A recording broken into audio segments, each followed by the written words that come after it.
Let me tell you why I think it is vitally important for everyone to start getting involved in the political process right now. In the book Amusing Ourselves to Death, Neil Postman compares two dystopic visions. First, 1984, is George Orwell's book where he warned of a tyrannical state that would ban information to keep the public powerless. But second is A Brave New World. This is where Huxley depicted a population that would be too amused by entertainment and distractions to realize that they had actually been made powerless. Neil Postman argues that we are not living in Orwell's 1984. Rather, we've become numb and drifted listlessly into Huxley's Brave New World. Orwell feared those who would deprive us of information, whereas Huxley feared those who would give us so much that we would be reduced to passivity and egoism.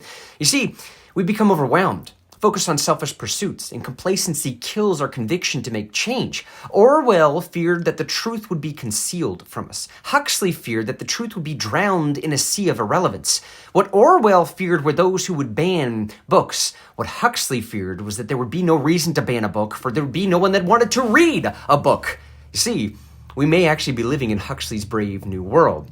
And in Plato's allegory of the cave, Socrates describes a group of people who live in a cave. They're chained to the floor, and they're forced to face a blank wall their entire lives. They watch shadows projected on the wall in front of them, and those shadows are coming from objects that pass in front of a fire placed behind them. They give names to these shadows. These shadows are the prisoner's reality, but they are not accurate representations of the real world. Occasionally, someone will be wise enough, aware enough, and lucky enough to look behind them and see the fire. They glimpse the reality, and they exit the cave and encounter the true sun, the real reality. But that's not the end of the story.